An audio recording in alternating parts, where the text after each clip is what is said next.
just like normal for all of us to be sitting in front of these computers. I hope we get back in person soon. Um, I'm here in Portland, Oregon. I work for the David Douglas School District. I've taken some personal time today to be with y'all. If Um, you're gonna log in so they see that I'm there. and if you're muted, please mute yourselves. Uh, my role with the district here is I am my job title is Early Childhood Positive Behavior Support Specialist. I'm what's called a teacher on special assignment, and I coach 6 different classrooms that are implementing sort of inclusion strategies. All of our, I work for a district. We provide birth to 5 special education services in Multnomah County. In Oregon, it's different than Washington. Our kids stay what's called an IFSP, individualized family service plan, until their children hit 5 years old and go to kindergarten. In Washington, you transition kids to an IEP at age 3. We don't do that till 5. So we still provide the family service plan requires more than an IEP does as far as supports to the families. So I coach classrooms. I'm a behavior specialist, and I've been doing this work for over 20 years. I've worked with dozens and dozens of Head Starts across the country. I've been to Kansas, West Virginia, Florida to train and work with agencies. I work with ECAP pretty closely. Every summer I do the Summer Institute in Ellensburg, where I do a 3-day course on sort of practices for the classroom on how to reduce challenging behavior and things we can teach to young children that reduce challenging behavior. And I work Friday, I was doing this virtually with folks in Spokane, in Central Valley, and Meade School District. I work Moses Lake, Wenatchee. So Washington are my people these days. I spend a lot of time working with folks in Washington.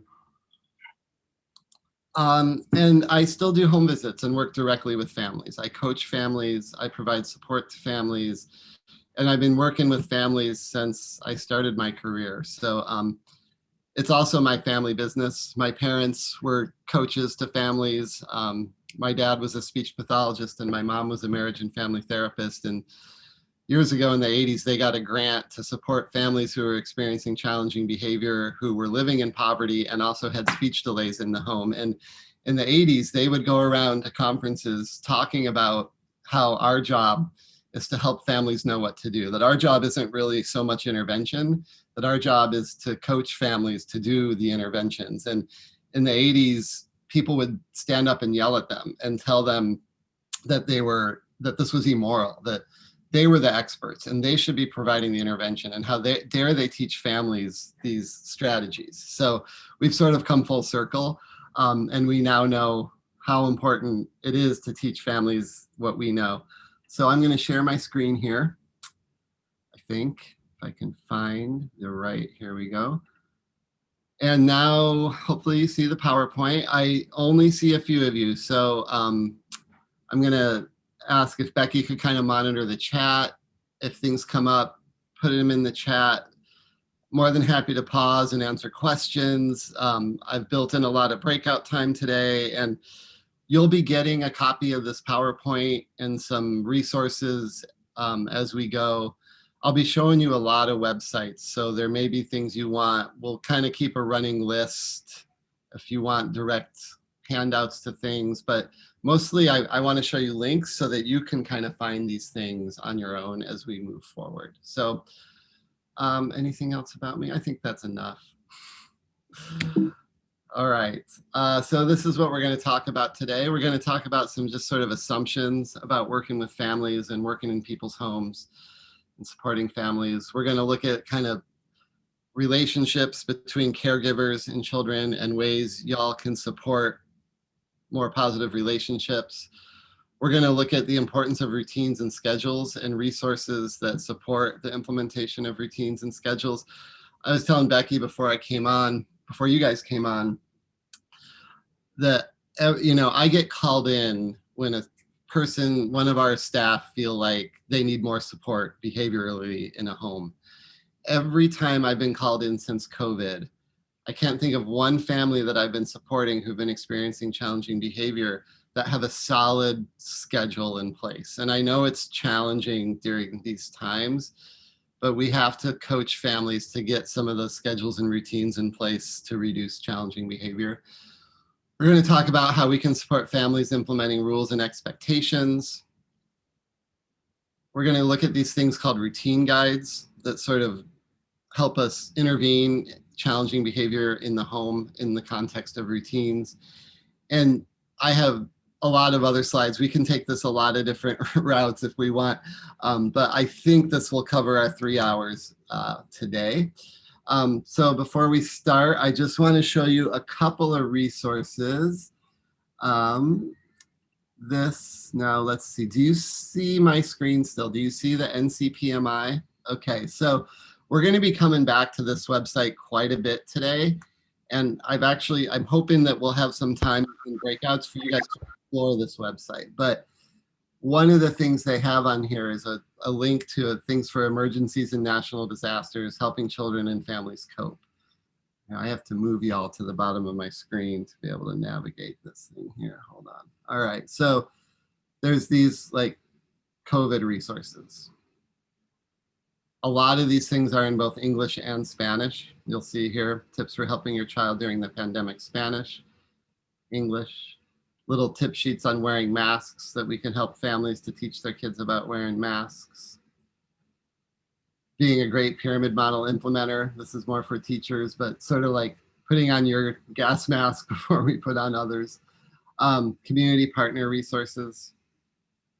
Parent giver guide to helping families cope with COVID-19, talking to children about COVID-19.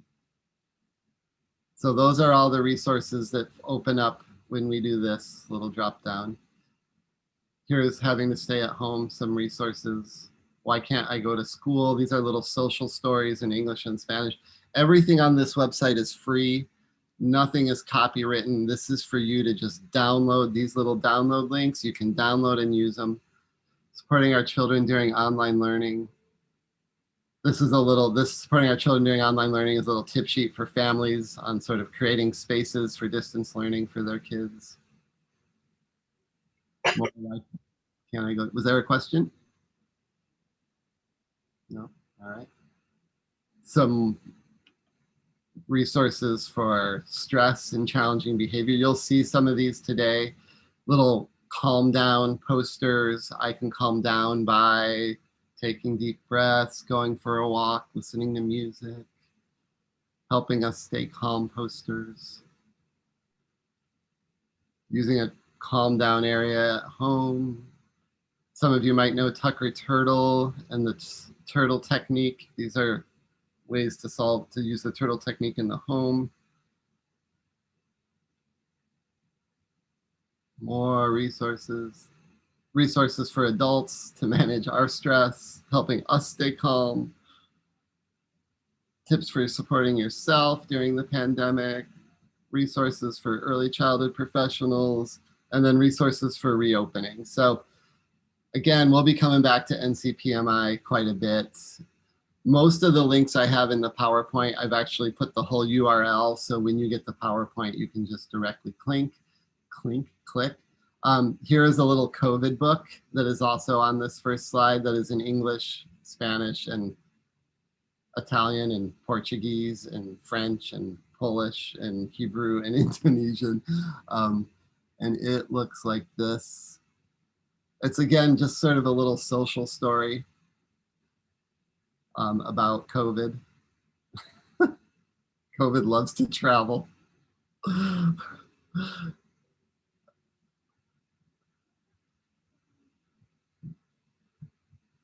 You know, this again, I know it's a little late in the game for talking to kids, but I think about, my son is 2 and 2 years, 3 months, and it's getting time to start talking to him a little bit more about COVID and why we can't take him places. So as kids get a little older, these can be little stories that we share with kids to help them try to understand. I'm just going to silently kind of keep scrolling through this.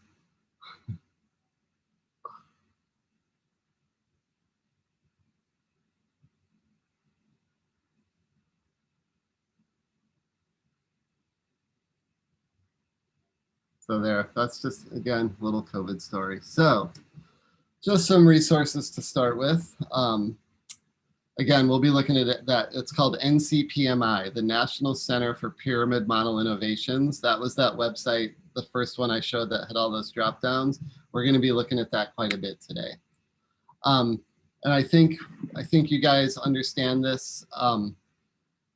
But whether you're in person or during distance learning, it's important to understand that, like when I do a home visit with a family, I am not the intervention.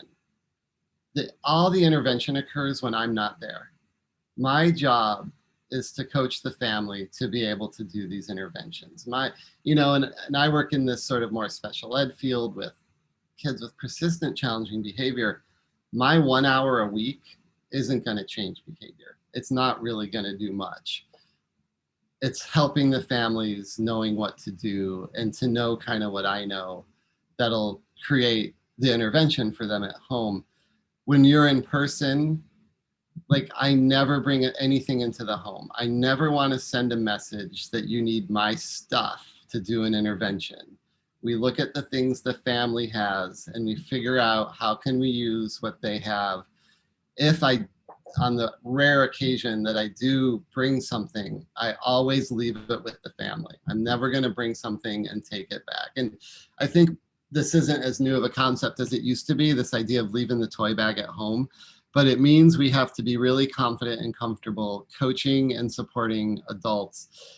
And even online, I don't do any kind of direct work with children. I don't do like, bring your kid over here and we're going to talk about something. We do live circle times for our kids. Our kids have 30 minutes every day of a live Zoom preschool. But when I'm doing sort of those meetings with families, it's never with a child unless I'm coaching a parent through a child interaction. There's one parent I'm coaching right now. We wrote a behavior support plan for, and I'm trying to teach her child has autism and he can be difficult to play with. And I'm trying to teach her how to play with her kids. So she wears her little Bluetooth headphone and she's on the floor and her and grandma's back there holding a camera. And I'm talking to mom as she's playing with her kids. So there are times I want the kid there, but it's to help the parent interact with the kid. It's not for me to be interacting with the child. So all that support between visits. Some other assumptions, you guys know a lot. You know a lot about early childhood. You know a lot about child development. And I want you to take that knowledge and help families know what you know.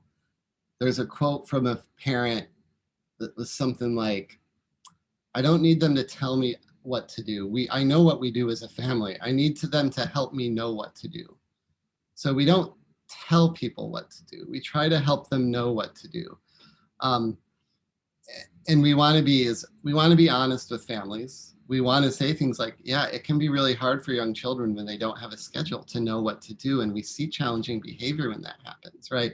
We want to own our expertise and be direct and honest with families, but we want to be really kind and compassionate and maintain that relationship. And some of the ways we do that, I'll come right back to this slide. Some of the ways we do that is we ask a lot of questions. In my job, we have something we call the Hoosiers rule. There was this movie Hoosiers in the late 70s, 80s about a basketball team. And in that movie, there's something where the coach asks 4 questions before giving any kind of, before telling anything. So we have this rule, we ask at least 4 questions before we give any kind of advice about anything. And one of those questions not be, can I give you some advice? Right? So we probe and we probe and we probe.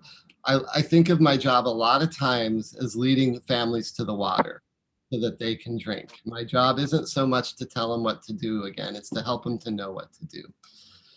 I ask questions like, when I'm getting to know a family, I ask questions like, what are 3 things I need to know about you?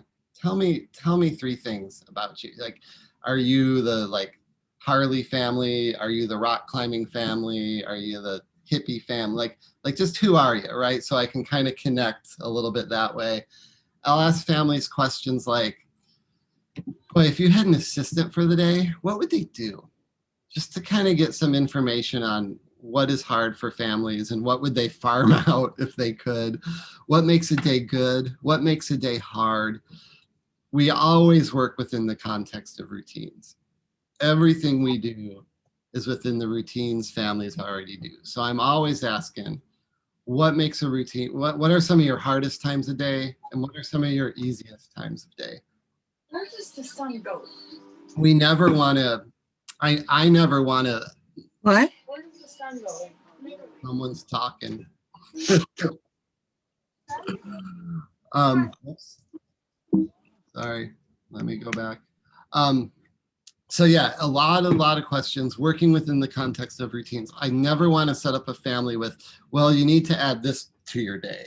We want to look at what they're already doing and figuring out how we can embed a lot of opportunities into that routine. I remember, I'm going to share a lot of stories about working with families today. A few years back, I was, before COVID, doing a home visit in person with a mom. She had 3 kids, single mom, Section 8 apartment. 3 bedrooms were upstairs and the living room was downstairs. And this mom, I go to her house and she's talking to me about bedtime. I'm asking her about what are the hardest and easiest parts of her day. And she says bedtime is the hardest. So I'm like, all right. And I'm kind of asking her, what does your routine look like? And she goes, oh, Tim, I am terrible with routines. And I'm like, okay, well, let's think about this. I said, how does it go right now? She goes, well, around 8 o'clock, I tell them to go to bed upstairs and they're throwing things down the stairs for about 2 hours and yelling at me and they're not asleep until 10 or 10:30. And again, I asked her, if she'd be willing to kind of think about how that routine is going. And she said, yes. And again, she said, I'm terrible with routines. And so we kind of spelled out what could this bedtime routine look like. And she led it, but you know where it went, right? Like brushing teeth, pajamas, books. I got her to kind of get the answer of turn the TV off 30 minutes before you're going to start your bedtime routine. And we wrote all this down and I was scheduled to see her every other week. I come back 2 weeks later and I'm not expecting a lot of change, right? Because behavior change is really hard, whether you're a grown up trying to change your own behavior or you're trying to change children's behavior. And so I'm expecting to talk about the bedtime routine and kind of refine it a bit. And I come in and I'm like, how's it going? And she pulls out this piece of paper we had written on and it's like crumpled and coffee stained. And she goes, I can't believe it, Tim. My kids are asleep by 8 o'clock every night. And I'm like, well, what happened? And she's like, it's just this routine. It's working. And she goes, my friend called me at 9:30 the other night. And she goes, why is it so quiet over there? And mom goes, well, I'm trying this new thing called routines. So we'll look at something moving forward called a routine-based support guide and how to support families using a guide that works within the context of routines. But just always keep that in mind. Our job is to coach. And Head Start's ECAP, you always do a really good job of this, of families set the priorities. We let families drive what they think is important to them. There are often things that families don't prioritize that I would prioritize. And the only thing I can say to that is tough luck, Tim, right? It's not they get to decide what is their priorities. So and the irony is when I help them sort of achieve some of the priorities they want, they tend to want me around and they tend to prioritize new stuff. And right, once we accomplish a goal, we're going to set new priorities. So often the things I think should be prioritized earlier end up getting prioritized, just not in the sequence I might prioritize them. So as you accomplish things with families, have them set new goals, have them think about what's a new priority for them as we move forward. Lastly, when we work with families, we want to make sure we're giving them strategies that are based in evidence. Evidence-based strategies are those strategies that have been researched often through a double-blind study. A double-blind study means both the participants and researchers don't know what group a person is in, whether they're getting a placebo or the real medicine. For example, when it's double blind, neither researchers nor participants know who's getting what kind of intervention. And the best strategies are grounded in that kind of evidence. So we want to avoid things like, well, my sister did this or I did this. We really want to, I mean, we can lean into that when we know we're talking about an evidence-based strategy, but we want to really know the research behind strategies we're recommending. You know, some people will, this doesn't happen as much, but I've worked with people that recommend things like a Lycra vest, you know, a tight vest on a child. There's really not a lot of research for things like that. So we want to look at those things that are grounded in research, and we want to help a family when we implement evidence-based strategies like schedules, like having predictable routines, like teaching kids rules and expectations. Evidence-based strategies like how we give directions to kids, all these things. There's this idea of fidelity that we have to help families use evidence-based strategies at a high enough rate that kids respond. If families aren't doing them, this is effortful, right? Like once you get into a routine and a schedule, it becomes easier, but to implement it, it's really hard. And we need families to be doing it. If we want their kids to experience the benefit, they got to be putting a lot of effort into sort of doing it every day as much as possible. Otherwise, kids don't benefit from interventions they don't experience.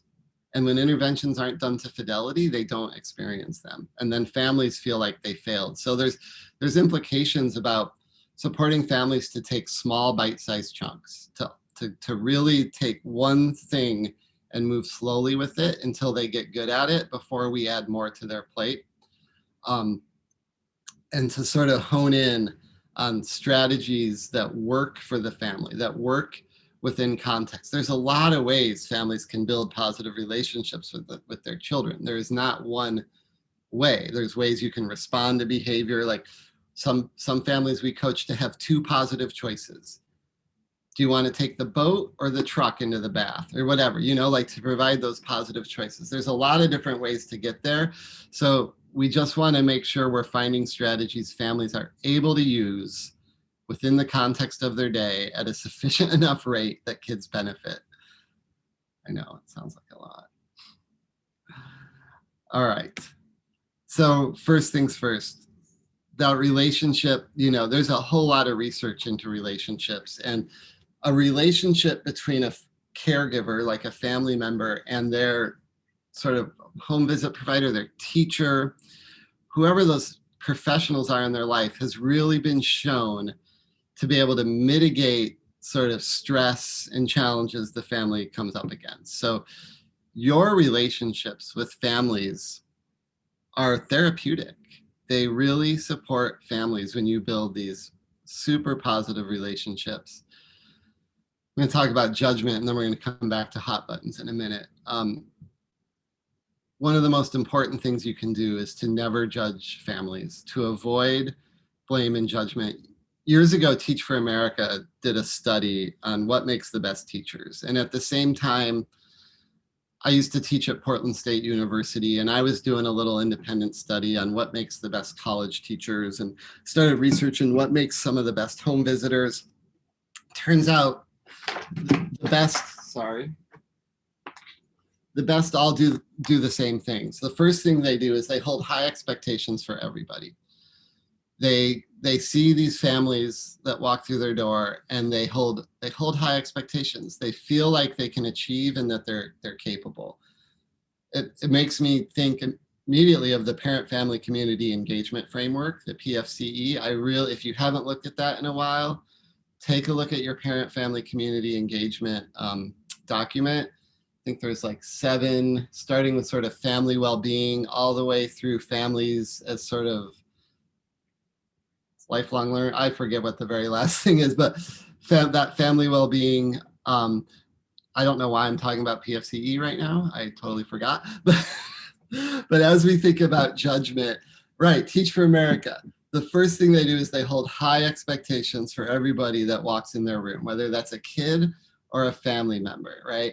So that just makes me think of that engagement framework because it talks a lot about meeting families where they're at and supporting them where they're at. The second thing Teach for America found was the best: never blame or judge. They never say it's mom's fault, it's dad's fault, it's the community's fault. Teach for America found a 4th grade teacher who blamed her community for kids' poor reading scores. She said, these kids don't read because their parents are drug addicts, because of the drugs, because of poverty. By the end of the year, those kids in that 4th grade classroom had lower reading scores than what they walked into the building with. Her blame and judgment was toxic to these kids, right? It made these kids perform poorer because of her blame and judgment. The third thing Teach for America found was the best: they work backwards from outcomes. They take outcomes and they go, how can I get there? And they don't care. They don't say, well, this is the way I do things and this child or this family isn't responding. What they say instead is, this is the outcome I want.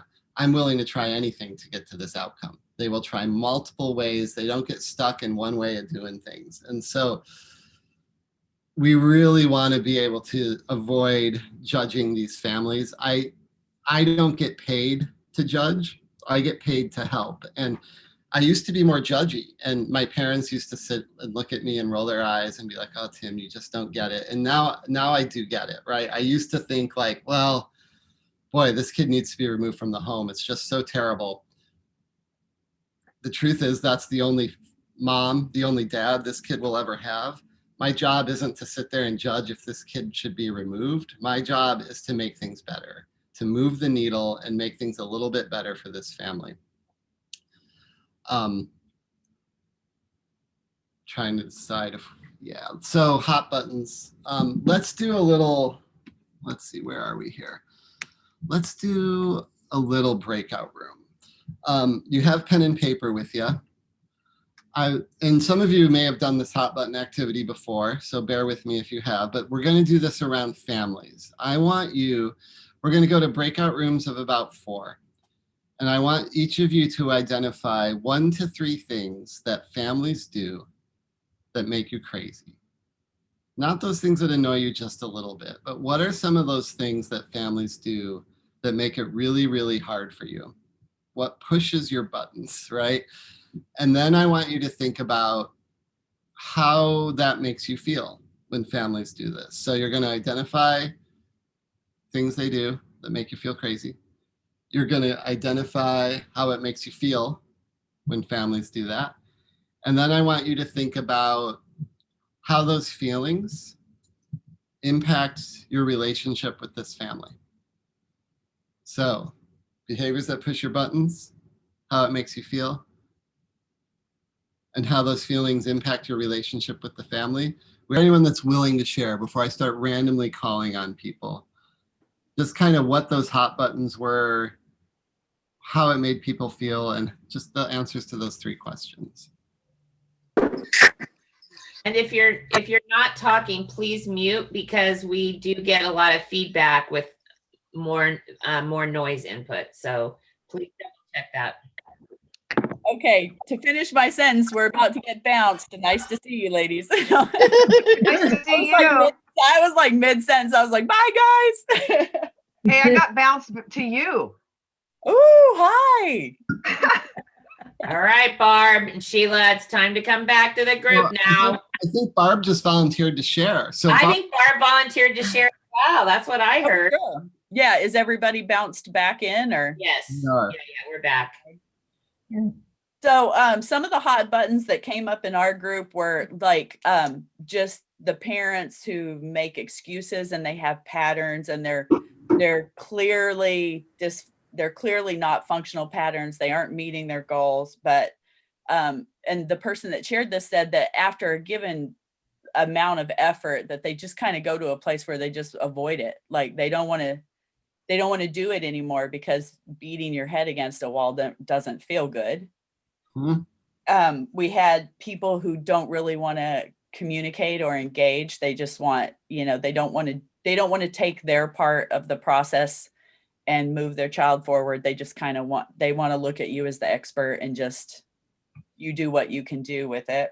Mhm. And that makes it hard because it's hard to move forward all by yourself. You're Mhm. not the first teacher. You're not the person that's going to be with the child forever. And then we had like people who are late and they affect the routines of everybody else in the environment, or things like that were kind of what was coming up. Those are pretty typical. How about Yep. another group?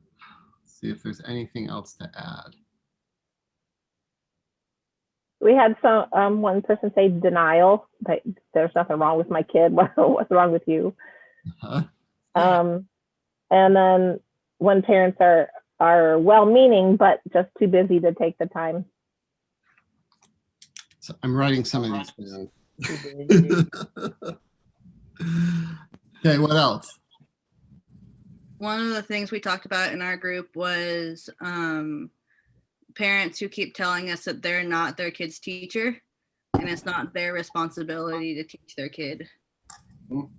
And so trying to get them to rethink that has been kind of a challenge for us and that kind of stuff. Uh-huh. Anyone else? One of the things that our group talked about was that I can add to this is that when you talk to a parent about a child's behavior in the classroom, and the parent will say, well, I don't know where that's coming from because I have no clue. That doesn't happen at home. Huh? I've heard these before. Thank you. Anyone else? We had one for cell phone use when they're dropping off and picking up. Yep. And another one is that when they were doing Zoom groups, the parent leaves and is not there supporting their child. And then kind of to the other end of they have unrealistic expectations for their child on Zoom. Yep. These are good ones, you guys. All right, I'm going to go back to sharing my screen. Well, no, let's just talk. I don't need to share my screen at this moment. The reason we do this activity is not to sit around and feel bad and judge parents. The goal is to sort of identify those things that make you crazy so that we can reframe, so that we can think differently about what might be going on with this family. And reframes aren't trying to fix the problem. The only job of a reframe is for your own mental state to try to maintain positive thoughts about a family. Because when you're feeling these tough feelings, when you're I would imagine when families are late, you feel disrespected. When families are in denial, you probably feel like you're banging your head against the wall and you're super frustrated, right? The goal is to sort of not feel those feelings so that you can be the best you and help these families. The irony is the families that make it the hardest for you are often the ones that need you the most. The families that are the most difficult to engage with are often the ones you can have the most success and create the most change with.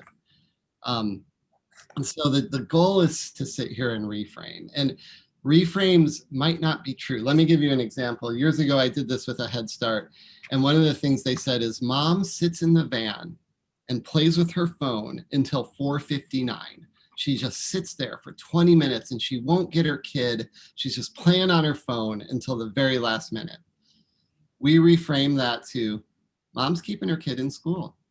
Mom is keeping her kid with adults who know how to educate and be with children. And she's keeping her with those people. And that is a really good thing to be doing.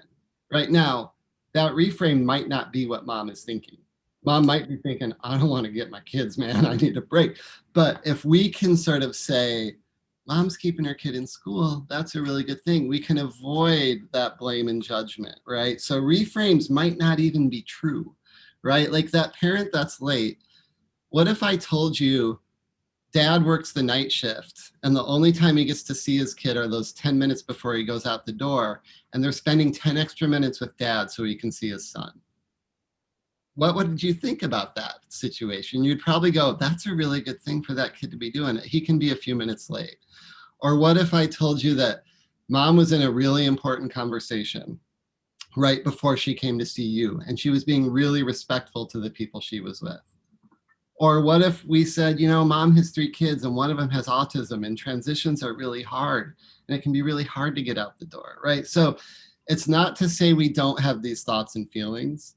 It is to say when you have emotions like frustration, helplessness, discouraged, let that be a cue to you. Let that be a cue to go, you know what? I need to reframe how I'm thinking about this family so that I can be the person who supports them. The parent who's in denial, you know, denial is a natural and normal human process we go through to prevent us from losing our minds. Denial is perfectly healthy.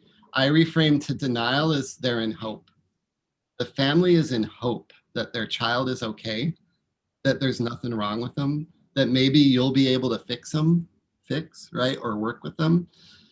Denial is a natural process in the grieving process that makes it, if we didn't have denial, we'd all be losing our minds quite frequently, right? So it's actually a protective factor in the brain.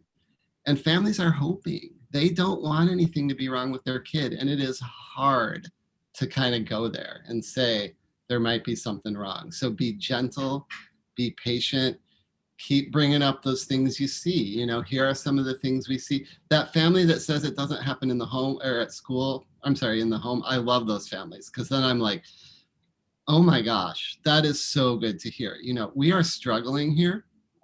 You know, he has these great qualities. We love this, he does all these things, but these are sometimes that are hard for him. I could really use your help, because it sounds like you have some really good strategies at home. I taught a behavior classroom for 7 years. I had 25 preschoolers, 3 to 5 years old, all identified with challenging behaviors. All of them kicked out of their typical preschool. Preschoolers are 3.5 times more likely to be expelled than any other grade in this country. If you are 4 years old, you are 3.5 times more likely to be kicked out of school than if you're 14 years old. So, and then if you look at African American and Native American kids, it's even higher. It's terrible. It's a crisis, right? So I had this self-contained behavior classroom full of kids who'd been kicked out of schools. And I had this mom who was telling me her kid was learning to swear in my classroom. Whenever a family tells me something, I honor their truth. I don't have to believe the same thing she believes, but I'm not going to deny her truth or pretend that that's not what she thinks, right? The only way I can support a family to change is by honoring their truth. It doesn't mean I agree with it, but it does mean I have to accept it as true to them. What's true to this family is true to them, no matter what I believe. It's irrelevant what I believe, right? Like, it's true to them. So mom is telling me her kid is learning to swear in my classroom.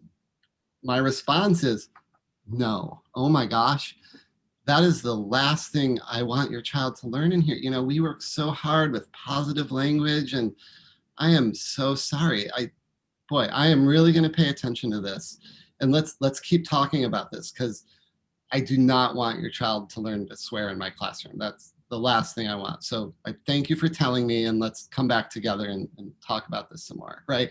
So a couple of weeks go by.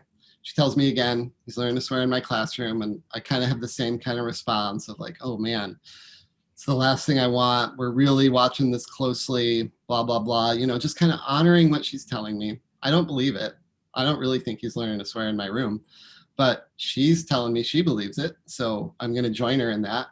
The third time we're in a meeting, we're sitting down at a table, and she looks at me and she goes, okay, Tim, it's grandpa. And I go, huh? She goes, he lives with grandpa. He swears all the time. I'm pretty sure that's where he's learning it. And I was just like, oh, wow. Okay, thanks for telling me. Is that something you want to talk more about, right?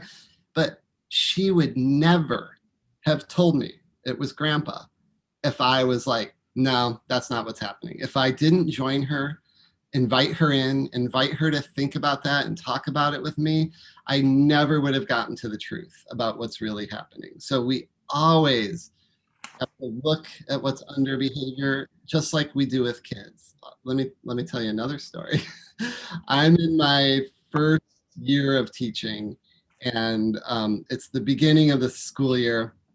Well, my first year teaching this behavior classroom. When I took this behavior classroom, I had no clue what I was doing. It was like 2000 and there was an opening. I had just finished grad school and my older brother was the speech pathologist in the classroom. And I thought, oh, he'll help me with paperwork. So I took this behavior classroom and one day we did this activity where we walked through paint and we made footprints. We took our shoes off and it was like a all about me kind of theme, September. And I sent Lena home in the wrong shoes. Mom calls me and she is ticked. She is screaming at me. I sent her in Nordstrom shoes. You sent her home in Kmart shoes. In my youth, I didn't even know what she was talking about. My privilege didn't even let me see. I'm like, Kmart shoes, Nordstrom shoes. What does this even mean? Now I know that she valued her daughter looking good and she valued putting her in nice stuff. And so she's getting angry and angry and angry. And I'm just like, well, let me tell you why we give kids these experiences. And she's just getting angrier. And finally she goes, I'm coming down. And she slams the phone down and I'm eating lunch. And my secretary calls and she's like, there's a mom coming down. And I'm like, yeah, I can hear her coming down the hallway because she's coming down. She's got like 4 kids behind her. I peek out, she's got the shoes in her hand. She walks into my classroom and she throws the shoes at me and she starts yelling and my boss intervenes and I leave and everything calms down. And I just remember telling myself, that didn't work out very well, right? Like whatever I did, it did not help me build a relationship with mom. I didn't know about this Teach for America stuff, but I knew the outcome I wanted. I knew that I needed a positive relationship with this mom. So I told myself, I think mom's going to be mad at me again, and I will try something different. Like the first time I was like, let me tell you about why we take kids' shoes off and blah, blah, blah. And it just pissed her off even more. Pardon my French. Children. And so 2 weeks go by and she calls me up and she's really angry because Lena got paint on her. And I remember last time. So I don't say, let me tell you about painting in preschool. My mom was a therapist and she taught me this strategy. When someone's really angry, you don't meet them way down here. You don't meet them as angry as they are, but you kind of meet them a little bit, you elevate a little bit. And again, I didn't know if this was going to work. I'm like, I just have to try something different. So I go, well, it's preschool, we paint here. And I'm like, how's this going to go? And she says, oh, well, I have some extra shirts. Could I send those to her with her to school? And she could wear those when she paints. And I was like, that is such a good, of course we had smocks. She was wearing that stuff. She just got a little paint. And I said, that is such a great solution. Thank you so much for telling me. And, we hung up the phone. This mom ended up being probably one of the top 5 moms I've ever worked with. I ended up loving her. She was so great. She ended up moving to Georgia. I helped her get connected to services in Georgia. But you wouldn't guess, but based on how our relationship started, of Tim getting shoes thrown at him, that this would end up going well. We never take it personally. This had nothing to do with me, right? And this is easier for me because I grew up with therapists. I didn't have trauma as a kid. I didn't experience people yelling at me like this. It doesn't trigger anything in me. So I'm able to I'm a 6 foot tall white guy, right? I've had all these sort of, things. So it makes me able to handle this stuff a little bit more easily. People who've had more trauma need to, really dig deep and try to not take this stuff personally. Try to have a strategy. When I was in the classroom and things would get tough, I tense my jaw. That's the first way I know things are tough for me. Anytime I tense my jaw, my strategy was to repeat the word calm, calm, calm. And that was my strategy to help me stay calm. When parents are flipping out, maybe there's a strategy. Someone once asked me, well, did that parent apologize to you? I'm like, no, this mom does not need to apologize to me. I'm getting paid. This is my job, right? My job is to join her and figure out, no matter what she did, how to build that relationship. So can I tell you one more story? All right, I'm sorry about all these stories, but this is another story getting to reframing. So I had this girl, Heidi, come to my classroom, behavior classroom. She was barely 3 when she came to me, and she was in foster care. Her head was flat because her parents had been doing meth her whole life. She spent most of her time in her car seat, and she had very little language. And this girl was awesome. I loved Heidi. And Biomom goes through treatment, does all the stuff she needs to do, and gets reunited with Heidi, and Heidi moves back into her home.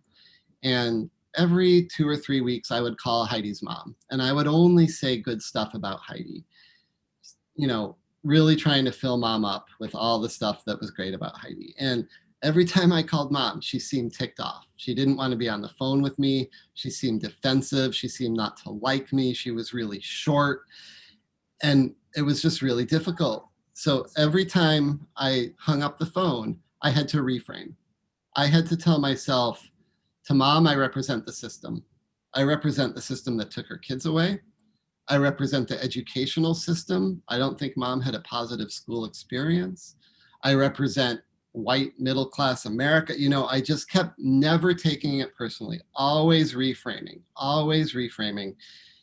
2 years go by and Heidi goes to kindergarten, and I work year round. I work summers. I go to my desk and my little voicemail light is blinking. So I pick up my phone, I listen to my voicemail, and it's Heidi's mom. And she's crying. And she goes, Tim, I want you to know how much you've meant to me.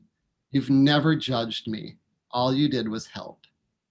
And I thought, she knows that, right? Like, I didn't think this mom liked me at all. She's crying in tears because she has to leave me and is telling me how much I meant to her. You might have families that can't even pick up the phone and leave you that kind of message. But if you can avoid judgment, work backwards from outcomes, hold high expectations, reframe, not take it personally. This isn't about you. And know that the ones that make it the hardest are the ones that you can really support and change the most. You might be able to get phone calls like that. And the funny thing was, when Heidi left my program, she had a baby brother. And a couple years go by. I don't teach in the classroom anymore. I'm now in the community. I'm traveling around to Head Starts and doing home visits. And one of my colleagues is going on maternity leave. And she hands me a file. And she goes, I got to warn you, this mom cancels every home visit and she doesn't let you in the door. And I look at the file and I'm like, this is Heidi's baby brother, who's now in a Head Start program. He's 4. And I'm supposed to go do home visits. So I call mom. I'm kind of like, oh, this will be interesting. I wonder if this mom's going to remember me, right? So I call her up and she goes, Tim, it is so good to hear your voice, Tim. And she goes, Tim, you're family. You don't need an appointment. You can come over anytime you want.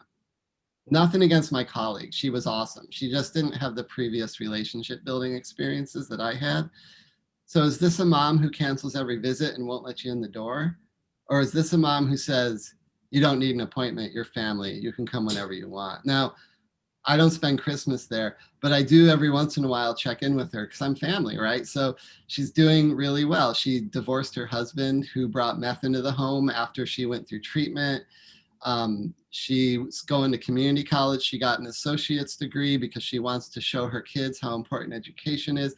She's got a rental home now with a huge backyard instead of in a Section 8 apartment. So, you know, I often think of my job, I'm not there to fix anybody. We're there to like nudge the needle. We're there to try to, this mom has had a lot of people in her life that have supported her. Like, I'm not the only one, but she really looks to me. And that very first home visit I did with her son now, who's 4, I walk in the door, Heidi's now in like 3rd grade. And she goes, Tim, you're not going to believe it. Heidi knows all of her multiplication tables. And I'm always looking for openings. Any opening I can find with a family, I'm going to run with. So I say, and I don't know if it's true, but I just say, wow, you must have worked really hard to teach her that. And she goes, I did. And she runs back to her bedroom and she grabs a bunch of flashcards. She goes, I did this every night with my son or with my daughter, with Heidi, until she got these multiplication tables down. And I had these pictures I wanted her son to learn about that we call a solution kit, that are how to solve social problems. They're pictures like wait and take turns, say please, get a teacher. And I'm like, you know, I've got these pictures that I'm trying to teach your son. They're a lot like these flashcards. I'm wondering, and she just lights up. She goes, Tim, I could do that. It's just like the flashcards. And she grabs them and she taught him this, what we call the solution kit. So I've got more stories, but I think I'll stop with that one. But that importance of reframing, that importance of not taking it personally, look for those strengths, find those openings. I'm going to tell you a really quick story. We're going to have a break here soon. I often get assigned families that are like challenging because my agency feels like I'm kind of good at it. And this mom is ready to sue our program. She's fired all of her providers. And I meet her at a Native American youth center where she's taking her kid to a little preschool hour. And I'm just kind of introducing myself. We say hello, and she has to go to the bathroom. So mom goes to the bathroom. She leaves the little classroom, comes back after going to the bathroom, and her son smiles and runs to her with his arms open. And I just look at her and I go, wow, you mean so much to him. Look at that. You walked in this room and he just lit up. That is so cool. And that was all I had to say. I was her behavior specialist. She wanted me around so much. So don't be afraid to find those openings. Say it.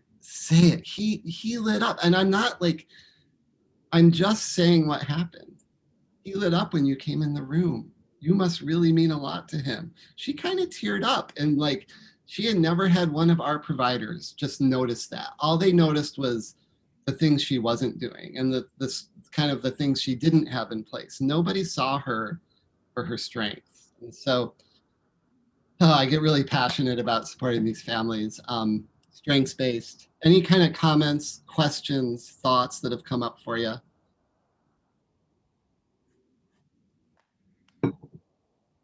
Nothing. We can share. Oh yeah. Who said that? Tim, I've been doing family. I'm a center manager now, but I grew up as a family advocate in this work, and I'm learning so much from you about how to reframe and how to really call out those things that happen with families. And I'm so excited in what it's been an hour. I'm so excited in an hour to start using these new strategies. So keep telling those stories because they really give us a frame of reference to remember what you're saying. So thank you. Thank you so much. I really appreciate that. It's really nice. All right, well, if there's nothing else, you've been sitting here for a while. Let's take about 15 minutes. If you're anything like me, you've had a lot of coffee. So let's come back at 9:55. Stay in the Zoom, mute, turn your cameras off. Don't leave the Zoom, but we'll come back at 9:55. Okay, everybody. See you in a bit. In the class to the child. Yeah. They're really great. There are home and school ones. See, awesome. I was thinking about the PFCE again. I don't know if any of you have seen Donna Beagle speak before. She grew up in generational poverty between Oregon and Arizona. She has a website, communicationacrossbarriers.org, maybe .com.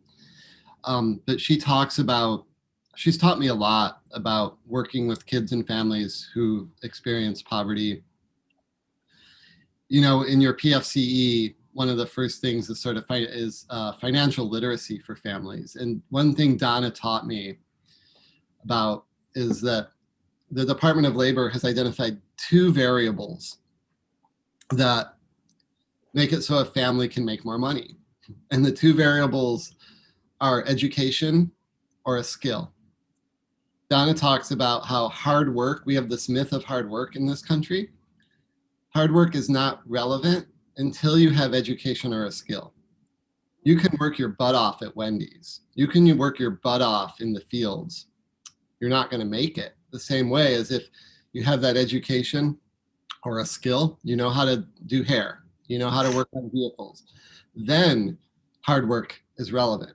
because now you have that education or skill and you can achieve. But are we honest with our families about that? The data says when you start a minimum wage job, 10 years later, you're making $1 more an hour after 10 years. Do our families know this kind of data? Are we helping our families gain education or skills? So many families, that family I told you about, that single mom who was implementing routines that were hard for her, almost every visit, I'd say, when are we going to the community college? When are we going to get you signed up for some classes? Because I don't expect a family who's never navigated the academic world, college, to walk through the doors of a college and know how to sign up, right? Like that, it's another world. So Donna taught me that. Donna says, saying it's not my job is an excuse not to help. So I'm always trying to, when are we going to go to community college? And this mom ended up telling me, Tim, they're not going to accept me. I'm terrible at math. I'm like, no, that's not true. What they're going to do is assess your math skills and they're going to put you in a class that makes sense, right? So she built up this huge barrier that she couldn't attend college because she wasn't good at math. She ended up leaving the state, and I never did help her get signed up for college. But the stuff Donna has, if you had someone in chat said they've seen Donna talk, she's a really wonderful resource if you hear her speak. She taught me things like taking all the food out of my classroom that's not used for eating, like no more beans and rice in the sensory table, no more pasta art. She was like, Tim, that beans and rice could feed my family for a month and you play with it. And I think Head Starts are pretty good at understanding that. I didn't understand it at the time. She talks a lot about judgment and reframing. She has a great, the School of Social Work at Portland State University is now called the Donna Beagle School of Social Work. And her story, her story started when she was born, but her story of, she now has a PhD in poverty studies. She's the first person in her family to graduate high school, let alone college, master's degree, PhD. She says when she first enrolled her daughter in Head Start, she was the one who's standing in the corner, scowling, waiting for the teacher to be rude or mean to her daughter. And Donna says she could only watch the teacher be nice to her kid for so long before she started liking this teacher. And there was a family advocate there named Susan Tong who helped Donna get enrolled in community college. And Donna had a lot of people in her life help her get to the next step, right? None of us do anything on our own. We all need supports to get there. And Donna ended up, she was at the University of Portland going to college. And Donna talks about how this professor would have her grade other people's college papers in her class. And she learned the professor wasn't having her grade these papers because she was good at grading. She was having her grade these papers so Donna could learn what a paper is supposed to look like, because Donna didn't know how to write a college paper. And this professor had other professors saying, what are you doing? Donna's in college, she should know how to do this. And he said, no, I'm a teacher. This is what Donna needs, so I'm going to give it to her. Donna didn't know at the time he would go back and regrade all these things. So she had all these people kind of supporting her. When they opened up the Donna Beagle School of Social Work at Portland State University, Susan Tong, that family advocate, who's now an administrator with Portland Public Schools Head Start, was standing right next to her. That's how powerful your programs are. They changed her life. That family advocate, those teachers, they changed her life. And she gives so much credit to those Head Start programs. So if you get a chance to see her, go see her. And just dig into that PFCE. If you haven't looked at it for a while, look at your parent family community engagement framework. It's well worth 20 minutes of your time. Someone wants cello cake. That's on the old chat. Oh, there it is. Combarriers.com. Thank you. That's it. All right, I'm going to find my PowerPoint. Go back to present mode and hit share screen. Oh, let's watch a video first. So when I think about working with families, do you see like a still of a school right now on the screen? Yeah, all right. Again, I think about that PFCE. I'm really into cooking and food. And a lot of our families, nutritional health is really important.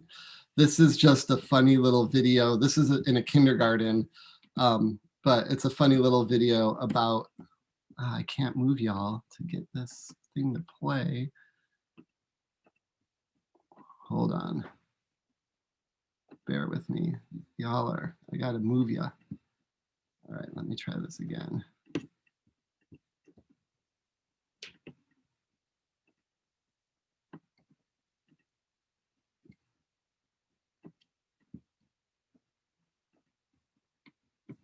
Okay, here we go. Hello. Hello. Hello, miss. There's loads to fix. The younger kids are really struggling, so I wanted to see if the kids even knew what fresh food looks like. Are you ready for my class? We are ready. Welcome. Thank you very much for letting me. How old are you guys? 6. 6? Wow. I love working with kids. Elementary school is where it's at. You know, this is where you mold kids. We're going to do a little test.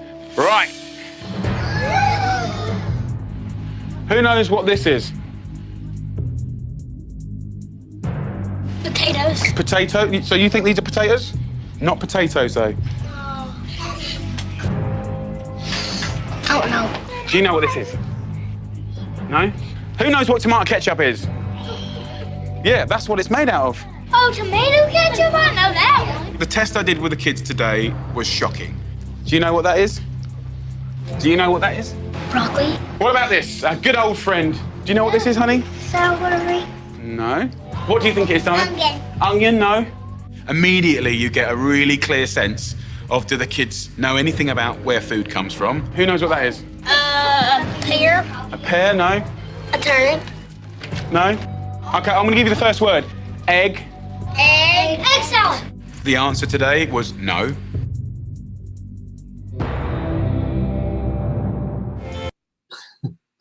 I show that thinking about families and nutrition. And if you don't know what a vegetable is, if you can't put a name to it, you're not going to cook it.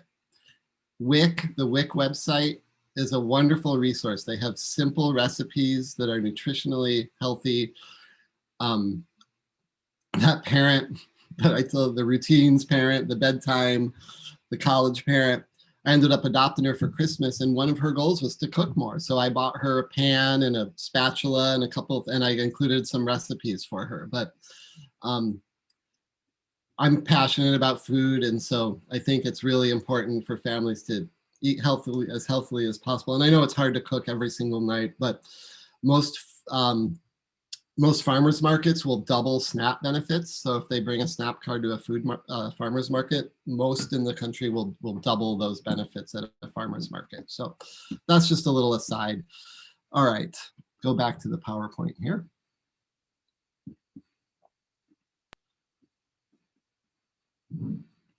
Okay, we're not going to do this breakout because we spent a lot of time talking about relationship. You spent some time in that breakout room, hot buttons, judgments. I think I'm going to leave it there for now. So we're going to get into some meaty strategies now to support parent-child relationships. First thing is that, you might know about 5-to-1 for kids in classrooms, that we make 5 deposits for every withdrawal that we make. Families need to be focused on this as well. For those kids, 5 deposits per withdrawal. Withdrawals are not only corrections and criticisms, but withdrawals are also things like response demands.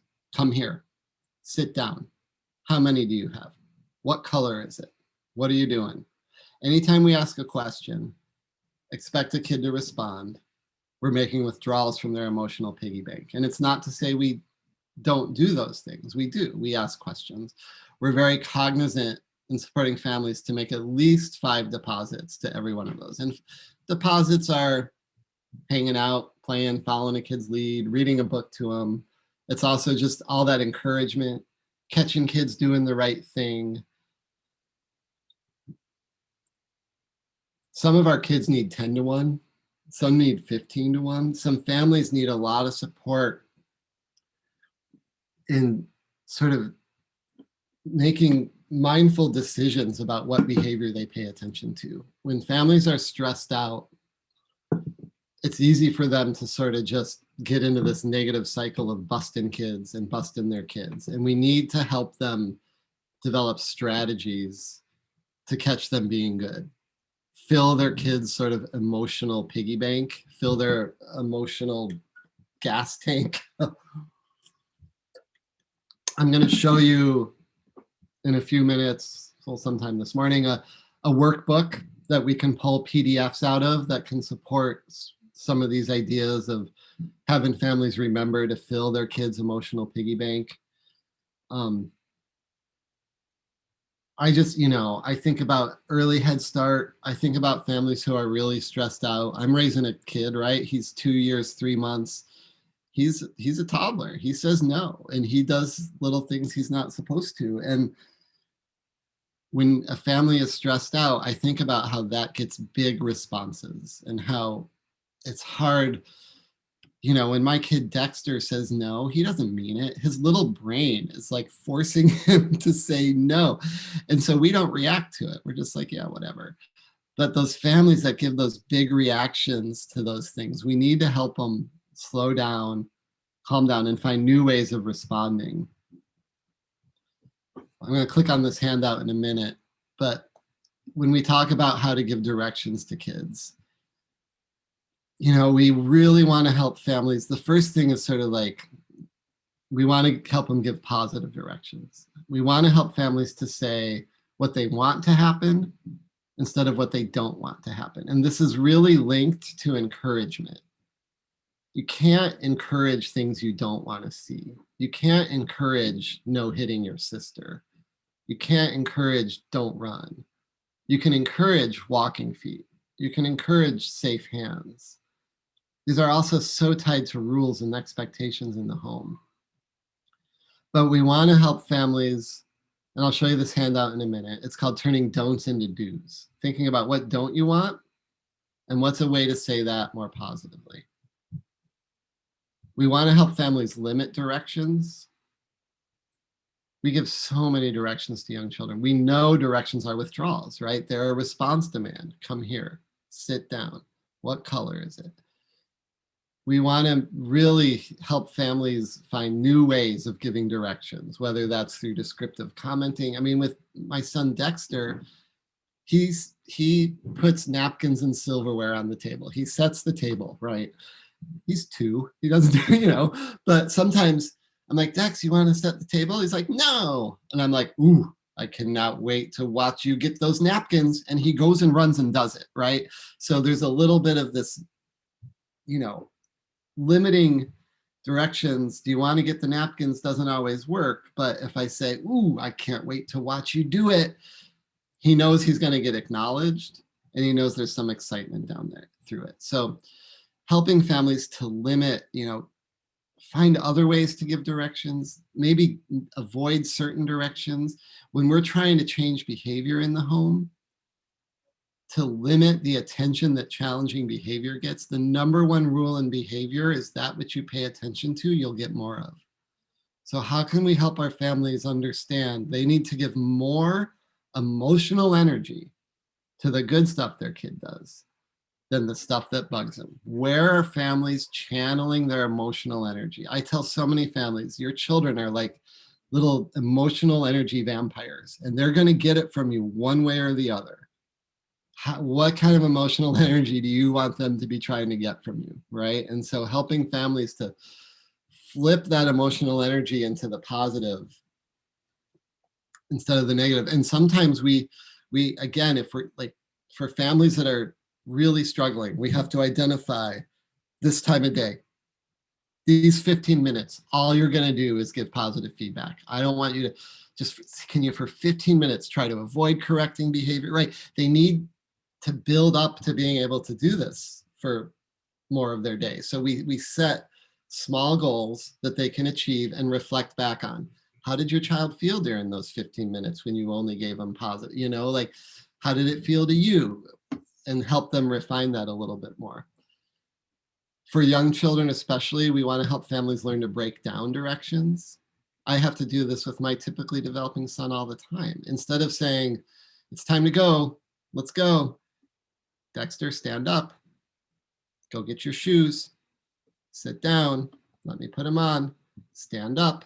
Go get your coat. That we just sort of step those directions out. And it often starts with stand up, but that we're not giving these complex directions that kids don't understand. We want to seek proximity when we're giving directions, help families to know that get close to your child. You know, we're trying to cover our bases and make sure the child's kind of hearing us, right? And kids get so involved in what they're doing. Seek proximity, get close. And we got to help families acknowledge when kids follow their directions, no matter how many times we had to repeat it to them, no matter how frustrating maybe it was to get the kid to follow it. We have to finish it with, thank you for getting your shoes and your coat. That is so helpful, right? We have to, it's in teaching, we'd call it a teaching loop.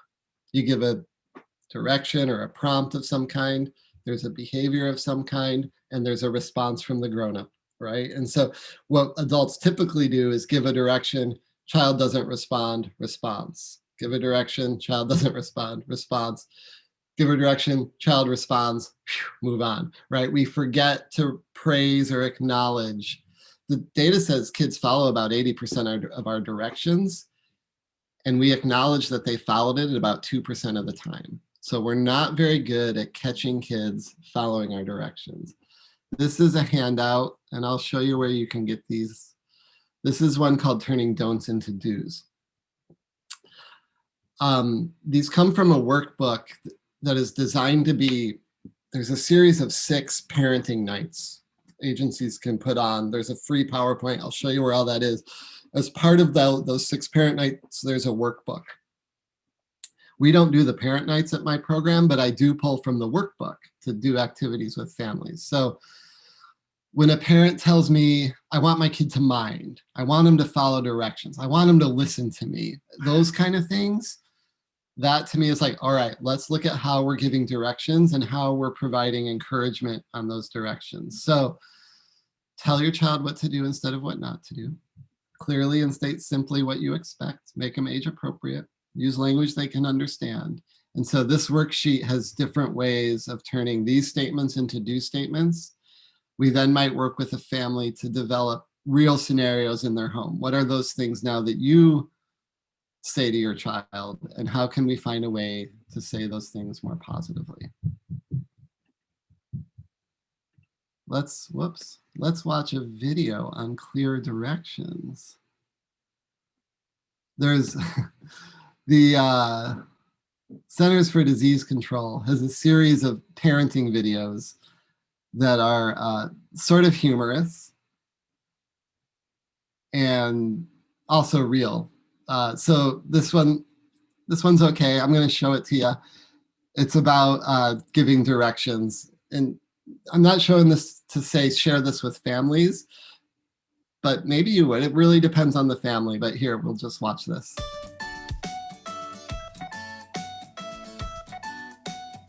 Tommy's such a good boy, kind, attentive.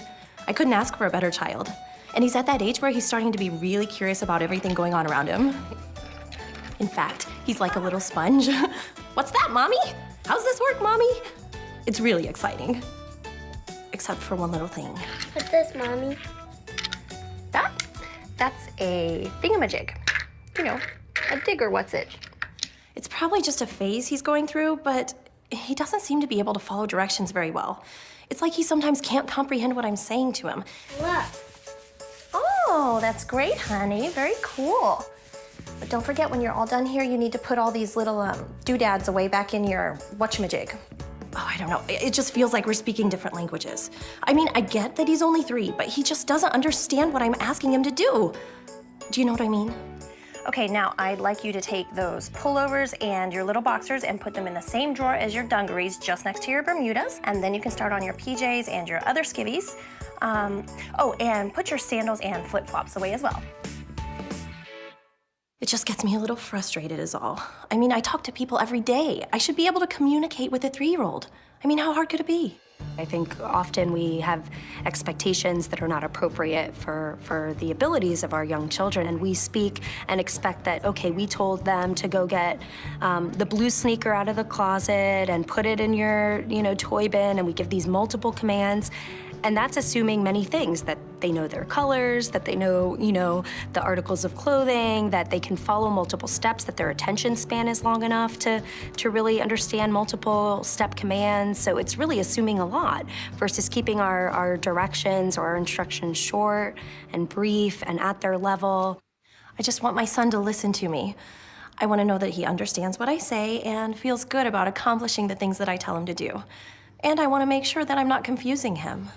Tommy, please pick up your books and put them back where you got them on the shelves over there. A part of making sure that the kids understand and have heard you is making sure that when it's possible, you have their eye contact, if you can get down on their level and speak clearly, using their language. That way, you really can maximize the likelihood that they heard you and understand what you're saying. Good try, but you know what? Your books go on the shelf with your other books. Do you understand? And then if they're doing it, praising that they did it. That way they learn that when mommy gives an instruction and I do it, I'm gonna get positive attention. Thank you, Tommy. You did a very good job putting away all your books. Well, things are getting better. He's following my directions more often, especially when I make sure that he understands what I say.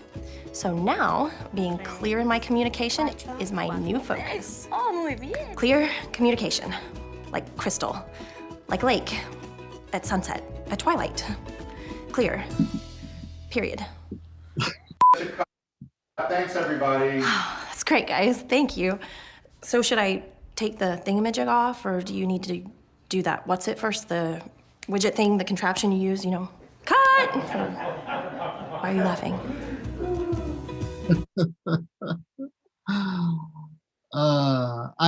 I share those, letting you know they're out there. There's a whole series of these. There's one on play where dad, tries to take his daughter's Barbies and make them like people in his business. And so there's videos on following lead.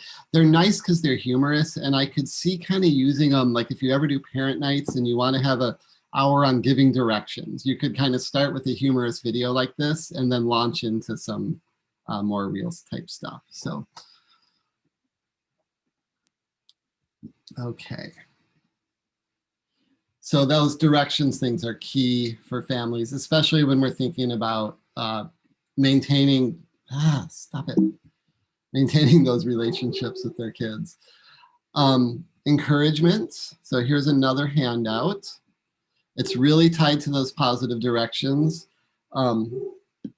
This is a slide from those 6 parent nights. The way we teach families to encourage their children, right? Make sure your child hears you. Be specific. You cleaned up the toys and put them in your toy box, right? We try to avoid the just good job. Keep it simple. We don't want to criticize while we're encouraging. We don't want to say like, thanks for putting the toys in your toy box and not leaving them all over your room like you usually do, right? We don't want to say that while we're encouraging kids. We want to teach parents to be enthusiastic, use some physical warmth, a little pat on the back or something, and do it in front of other people. I can't wait to tell your uncle what you did today. I can't wait to tell your cousins or, grandma. She's gonna love to hear that you did that thing. So when they're working on those, getting their kid to mind or follow directions, they gotta be encouraging and helping their kid know they followed their directions. So we link encouragement really closely to that. There's a website called Early Childhood Mental Health Consultation, ecmhc.org. And on there, they have these posters. These are in English and Spanish. They have posters for the classroom as well that are just like this. They're in the context of routines. And in the context of routines, they give grown-ups things they can do for positive comments, choices they can provide to children, and things they could say that promote emotional vocabulary. Again, there are corollaries of these for the classroom. I like them in classrooms because then if parents see them, they might want them for their homes, but they look like this. So here, and again, these are also in Spanish. Positive comments you can use during your morning routines, delivered at eye level with enthusiasm, with a smile. Choices a family could provide to their children.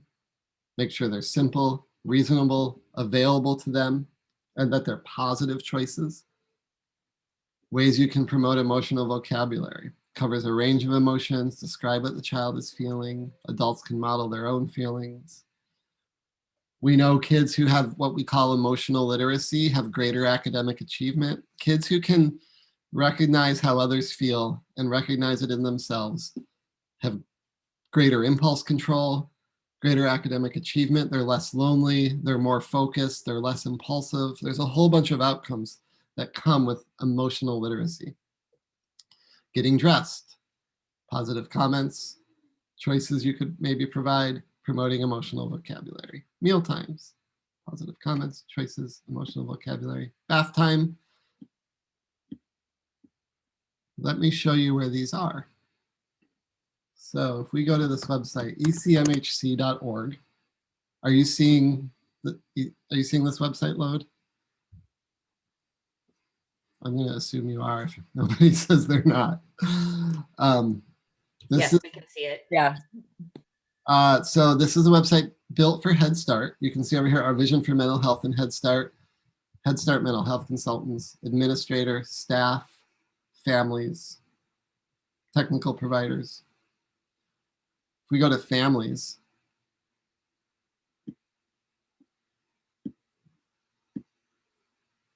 these are those posters I was just showing you, parent posters to increase social emotional interactions in English and Spanish. There are posters for centers to put up around maternal depression. I feel like that's another great reframe. We don't talk a lot. There was a study done a few years ago on early Head Start moms. 47% of early Head Start moms reported being depressed at time of enrollment. If mom is not happy, no one's happy, right? Like that impacts everything.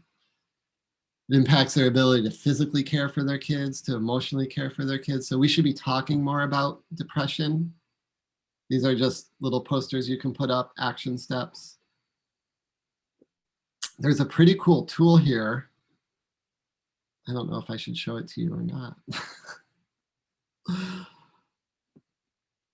I will. This is an infant toddler temperament tool.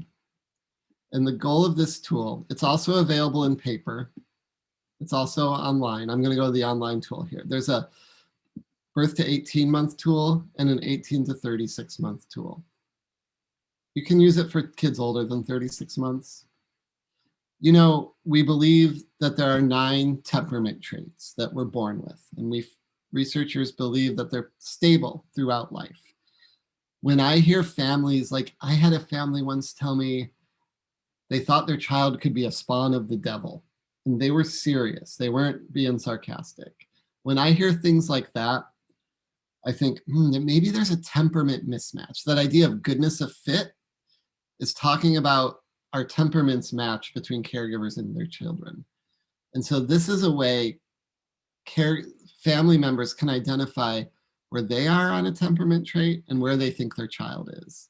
And it gives them a little kind of report. So, and again, this is the 18 to 36 month tool. There's a birth to 18 month tool, and there's also a paper tool, but I'm going to show you the online tool, then I'll show you the paper tool in a minute. So activity level, and on this, when it's online, you can click on these links. Well, I thought you used to be able to. Maybe the pop-up's not opening because I'm screen sharing or something, but that tells you a little bit about what these temperament traits mean. So let's say activity, I'm less active. I want to sit in my lazy boy and watch Maury Povich, but my toddler is Maury Povich even on anymore? I don't know. My toddler is highly active. I am pretty easily distracted, and yeah, my child seems pretty easily distracted. I'm relaxed, whatever, but my kid seems pretty intense. We're both highly regular. I'm not really sensitive to things, but my child seems to be, and I'm not very approachable. Just leave me alone. Don't talk to people. Boy, my kid seems to go up to everybody and is really approachable, like wants to talk to lots of people. Neither of us are very adaptable. I give up. I'm not very persistent, but my child, boy, when they want something, and we both kind of have a serious mood, then you click get your results. It spits out a little report. Your child's highly active. You are less active. Here are some ideas to support your child's activity level. Allow additional time for outdoors, provide hands-on play, engage your child in every, it just gives you a nice report based on where you caregiver said and what they said their child is. I'm gonna go back to the main page. Down here is the print version, infant, toddler, Spanish. I'm just gonna go to the toddler version in English. And it's the same idea, but it's paper and pencil. And it kind of describes activity level, distractibility, what those traits are, gives an examples of adults and children. So again, it's not something I would do with every single family, but it can be a nice thing to do when you hear those when you have concerns about goodness of fit. It can be a nice thing to do. There's a lot of other resources on that ecmhc.org. There are resources for teachers. There's a whole toolkit called Teaching Tools for Young Children. Talk about that more in a little bit. Another thing, there's a program across the country, I think it's called like the 10,000 Word Initiative, where home visitors are going into new families' homes, families who are kind of in poverty. We know about the language, the vocabulary gap between people with higher incomes and lower incomes. And the 10,000 Word Initiative is to try to sort of close that vocabulary gap. And when they do home visits, they teach families what they call the 3 T's. And I heard this on a podcast, and I've just sort of latched onto this idea of 3 T's. So the 3 T's are tune in. Tune into your baby, to your infant, your young child. Tune in, pay attention to them. Notice their cues, watch what they're doing. So tuning into the child.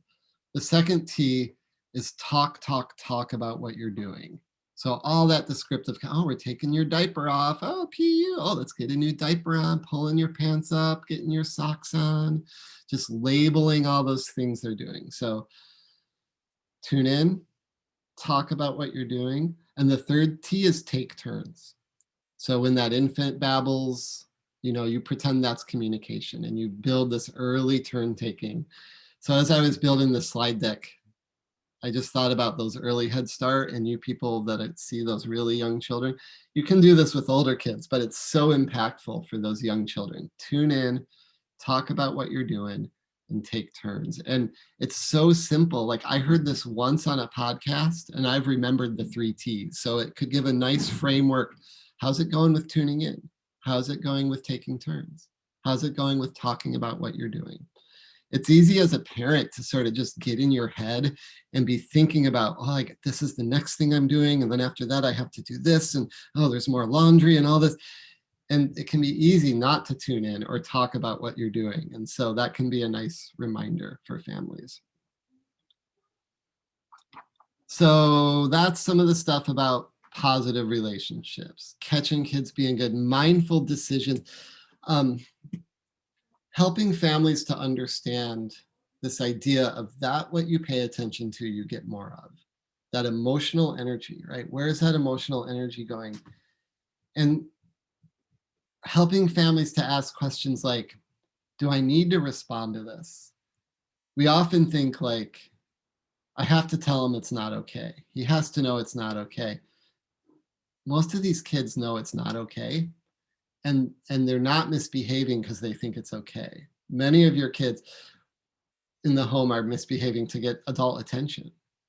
And when parents respond by providing that attention to misbehavior, it's going to keep happening. That behavior is going to keep happening because parents are responding to it. So helping them understand when they can ignore some stuff, and that most kids aren't doing these behaviors because they think it's okay. They're doing in behavior, there's 2 reasons kids do something: to get something or get out of something.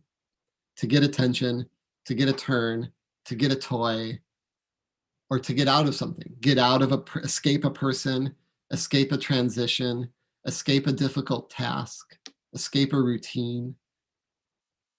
We can help families try to figure out what is your child trying to get or get out of.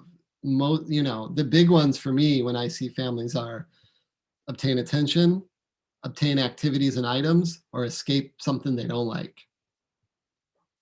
And then we develop plans based on kind of why we think they're doing what they're doing. All right, when it comes to play, I talked about how I'm coaching that mom through play. It's another way parents build relationship, but it can be so hard for some families. So where I see most families kind of making the error is in step one. Follow the kid's lead, wait, watch what your kid is doing, come in and do the same thing. Don't try to do something new. Don't try to add your own ideas. There's very few times young children get to sort of have their say and control. And in play, like my son loves Legos and we're playing, they're Duplos, but we call them Legos. And, I'll be building and he'll be like, not like that, Dada. And I'll take it all apart. And I'm like, dude, this is your time. This is your toy. That's okay, right? Like it's the one very few times he gets to say how things go. So helping families understand it's okay if their kid bosses them around a little bit. This isn't a time where we're expecting kids to follow a bunch of directions from us. This is a time where actually adults should be kind of following directions from their kid a little bit. So follow their lead, watch and wait. What is their child doing? Sit down and enter that play gently. Talk again, like the 3 T's, talk about what you're doing. Avoid power struggles. So helping families avoid corrections in play, like, honey, that's a snake. It says, it doesn't roar. That's not what a snake, we avoid things like that. If the snake roars, that's perfectly fine and we can have fun with that. So let me show you this website. Do you guys see CEFL right now? Okay, so this is CEFL, C-S-E-F-E-L. It stands for the Center on the Social and Emotional Foundations for Early Learning. These things are on another website, but I find them a little easier to get to here. So over here are modules, training modules, infant, toddler, preschool. I'm going to go to these pre-K parent modules.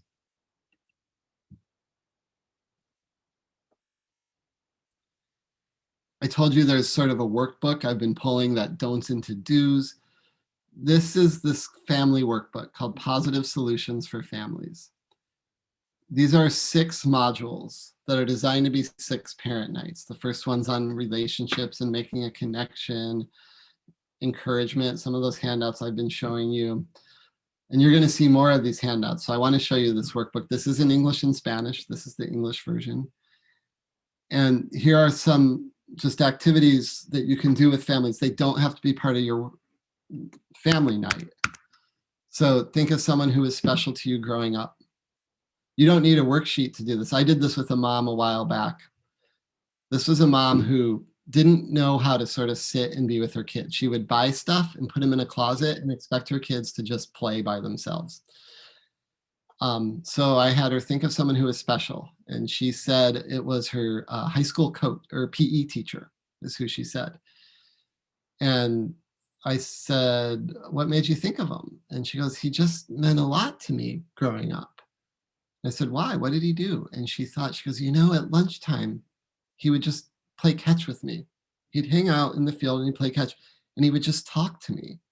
And then she had this huge insight. She goes, he never gave me anything.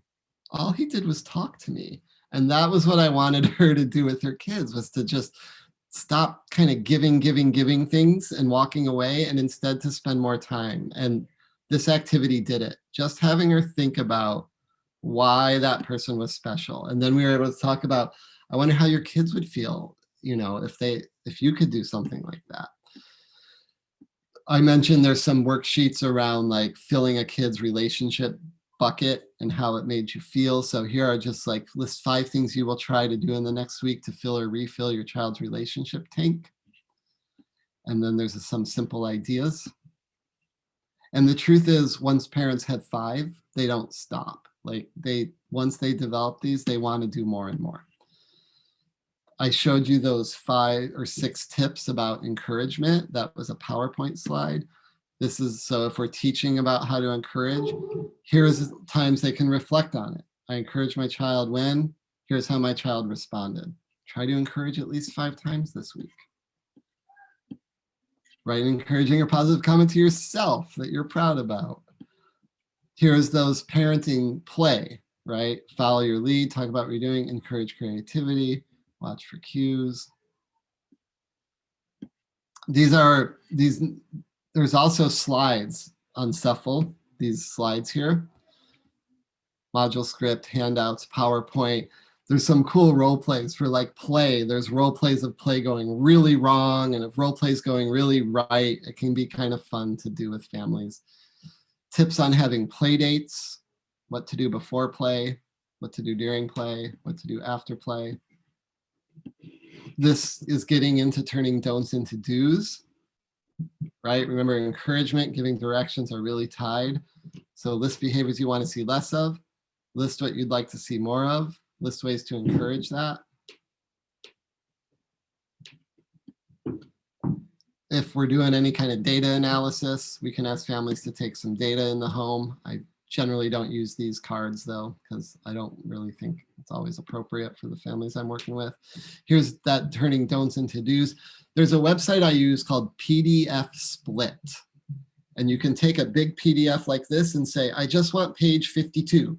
And it separates out page 52 and lets you download it and keep it separately. So that's how that turning don'ts into do's is. I've made it its own PDF just using PDF Split.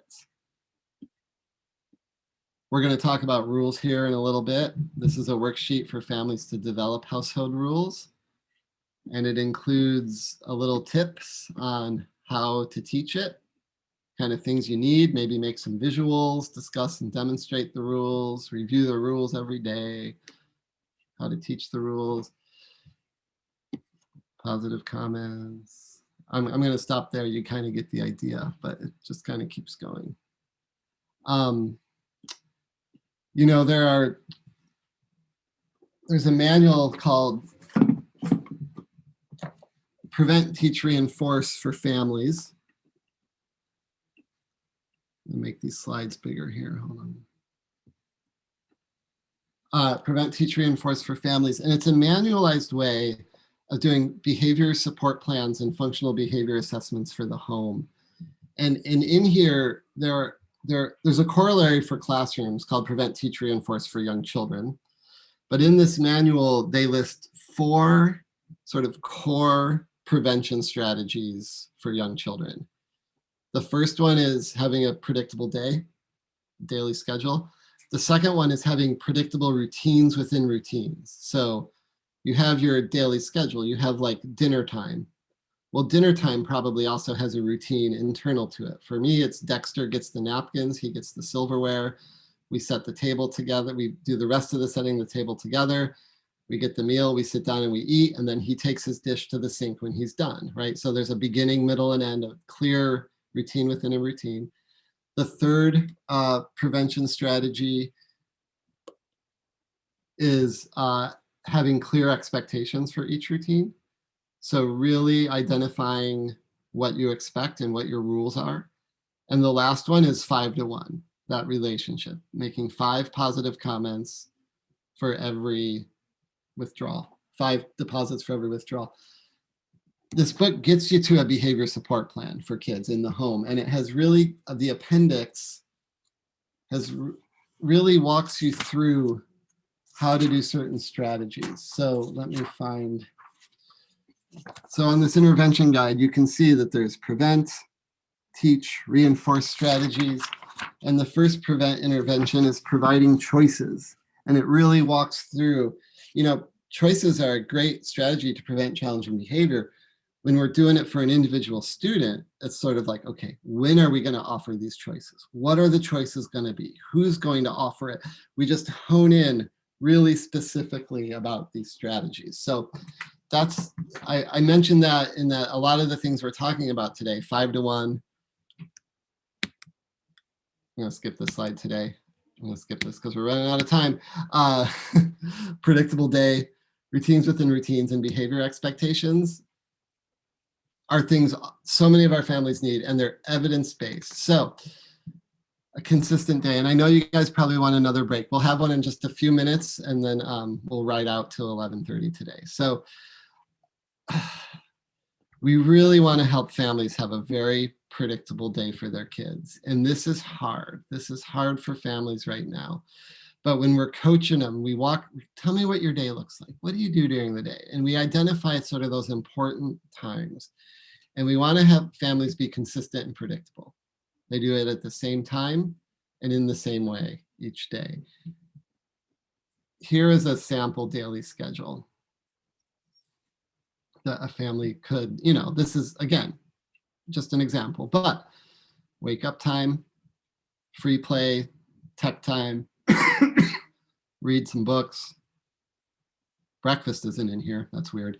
Have snack, outside adventure, learning activities, cooking fun right before lunch, games and puzzles, downtime, quiet time, snack, free play, outside, learning, cooking. I mean, this is one example. One family I'm working with right now, all we're trying to do is get some structure from 8 o'clock to noon.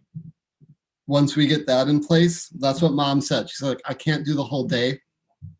Let me focus on morning. And once she gets morning solid, she wants to move to afternoon. So we're helping her develop this. And even if they say it's hangout time, great, you have an hour and a half of hangout time. Let's think about what are some of those choices your kid could do during hangout time? So we're helping them build structure. It doesn't have to be, I want to liberate you from like this intense structure for homes to more just kind of natural chunks of time. The important thing is that families communicate it to their kids and they tell them what they're doing and what's coming up next. I have another humorous video, but I think we'll skip it for the sake of time. Oh, there's so many supports.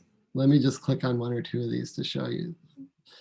Sesame Street has a bunch of really cool things on their website. So just learning through routines, ordinary moments such as getting dressed, prepping meals, cleaning up, or bedtime offer opportunities to build math and language. And there's all these fun little ideas.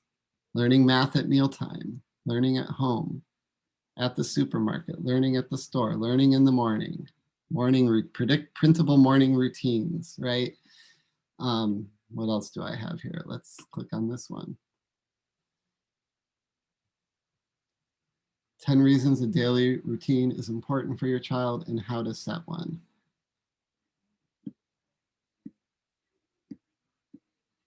And I think if you're an early Head Start, we started a routine with our son at about 8 weeks. Like you cannot start this stuff. I mean, you can do it a little too early, but once sort of that newborn stuff is done, that routine, like my kid is so even keeled, and I really believe it's because we're kind of like, we stick to that routine. So I'm not going to click on all of these, but you'll get a copy of this PowerPoint that has all these links there. So I showed you that rules for the home slide. Let's take 15 minutes and come back at 11 and we'll do the last half hour. So it's 10:45. We'll come back at 11 and we'll ride it out. Great, thanks, Tim. All right. See everybody at 11. Pronto, pronto.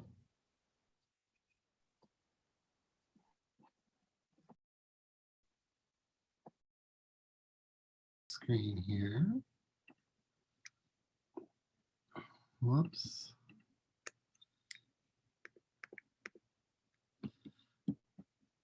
Knowing that we don't have a ton of time left, I just want to mention, where is it?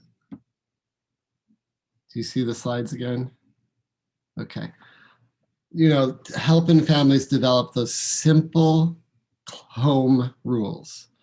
We recommend 3 to 5 rules for the home. And most of families' efforts should be on catching kids following those rules as opposed to looking for violations, right? It's tied to 5 to 1. They're reinforced. family I'm working with now, I think they chose rules like we walk inside, we clean up, we take turns, hands to ourselves, maybe. We might have had a fifth one, like toys stay in our hands because this kid throws toys, but some simple 3 to 5 rules that they can apply across routines, whether they're at dinner time, playtime,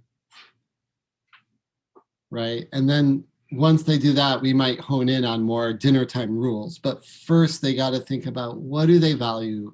What are those big rules for the home? And how can they catch their kids following it? And again, it's tied right into 5 to 1. It's tied right into encouragement. So I am going to share something with you. I want to go here to NCPMI and just kind of give you a little bit of a overview. So do you see NCPMI now? Yes, all right. challengingbehavior.cbcs.usf.edu. If you Google NCPMI, you will find it right away. It stands for the National Center on Pyramid Model Innovations. If we go to this button here, Resource Library, this website is full of resources, but it takes forever to load sometimes. So this is the resource library. You can see there are 61 pages of resources. The latest edition was added on January 20th, 2021. They added something on January 15th, January 8th. They are constantly adding to this. How to teach your child to take turns, how to teach your child to appropriately get your attention, how to help your child manage time and understand expectations, how to help your child learn to trade. We talked about the solution kit. Here are some classroom ones. I'm going to show you the child ones. I don't want to show you the one in Somali because that would be, we wouldn't understand that, I don't think. Keep going.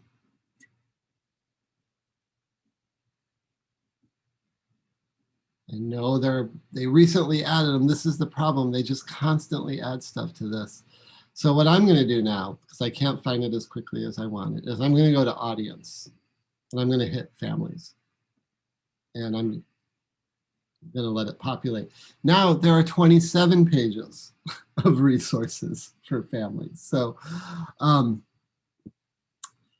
if I go to page 2, I want to find this home solution kit for you, and I know it's in here, but this, again, this website can be a little unwieldy to navigate, but everything is available for download right here. Taking a break, using a calm down area at home. Wearing masks, helping children understand. You saw some of those resources at that first COVID. Feeling faces. We can be problem solvers at home. So here is a social story about being problem solvers. And here's the home solution kit. English and Spanish. Again, this website takes a really long time to load.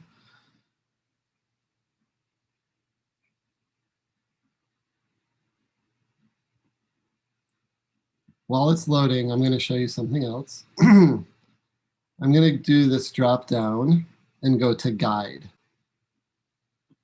And I'm actually going to say all. What I'm looking for are something called routine guides, and they're going to be near the end. So first are some newer guides, leadership guides to reopening programs, pyramid model equity coaching guide. But if I keep going, this is what I'm looking for. Family routine guide support, building relationship with infants, family routine guide based support, early elementary, 4 to 8-year-olds, another classroom-based routine support guide. So I'm going to open up this early elementary, 4 to 8 years old. And our other things are still loading, and you guys are in luck because I've downloaded this. So this is the 4 to 8-year-old guide. me scroll to the top. Again, we're delivering interventions within the context of routines. So this guide goes through typical routines a family might have in the home. Gives you some information about how to use these guides. This is a worksheet. We'll come back to this in a minute. It's our planning sheet when we're working with a family. The next few pages are about what to expect. What are some appropriate behavioral expectations of 4 and 5-year-olds? What are some strategies for supporting 4 and 5-year-olds? What are expectations for 5 and 6-year-olds? What are strategies for that? 6 and 7, etc. Right? So what this does is you identify a difficult time for the family. Like, let's say getting dressed is a hard time for the family. So let's do this. I'm gonna do another share here. This is a video from a family in the home doing a dressing routine. Come here, let's get dressed.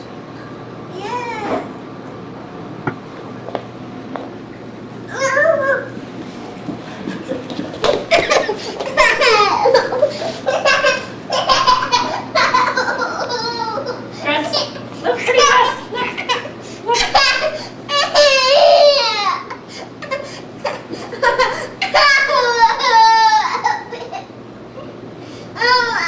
Let's get dressed.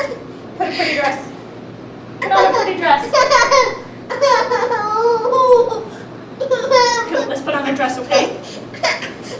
Hey, let's put on a dress.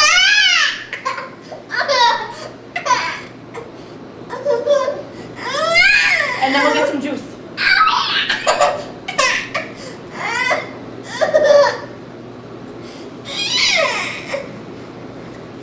Okay, Amy's gonna put on her dress. Look. See the pretty flowers? See the pretty flowers?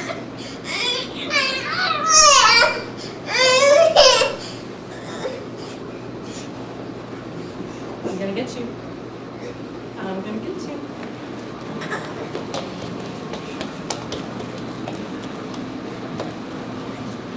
Are you hiding? All right.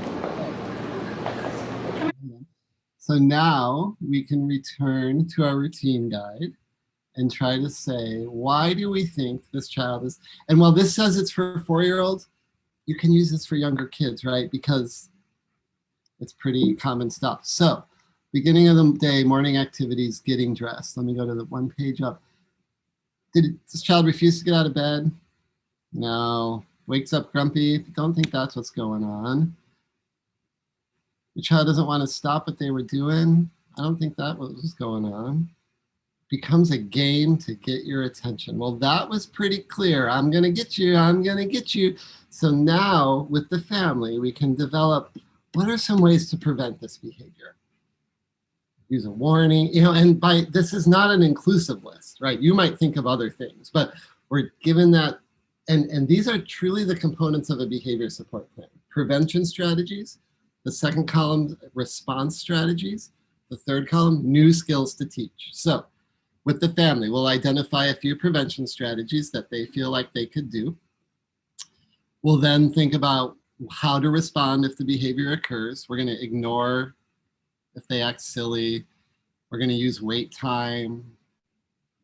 What are we going to teach? Well, maybe we're going to teach expectations. Maybe we're going to teach first then, right? First get dressed, then something else. First then, solid parenting strategy. So with the family, we develop those things. And then we go back up to the worksheet and we write those things. What she does during getting dressed, runs away, refuses to comply, blah, blah, blah. Why we think she does it? Well, we turned to our routine guide and we found it looks like a game to get your attention. That's why we think he does it. Then we put a few of those prevention strategies, a few of those response strategies. Here we might put first then. First then. I might then talk to the family. We're talking about dressing, but are there other times of the day you could use first then? Because boy, this will really help getting dressed. I'm wondering if there's other times of the day where we could use this, and we're going to brainstorm all the times a parent might be able to use first then, and we're going to write some of them down.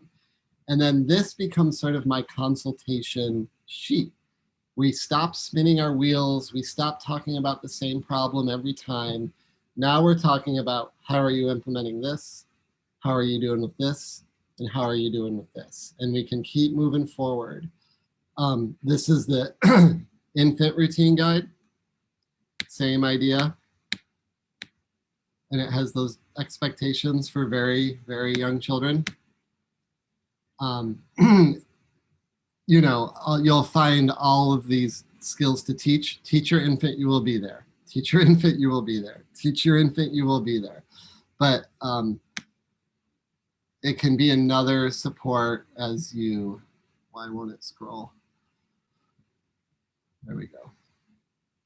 Your infant is fear. It's not quite as behavioral function based as the older guides for obvious reasons, because these are infants, but it does go through those routines and it can help families develop more positive options and choices for them. There is also a classroom guide.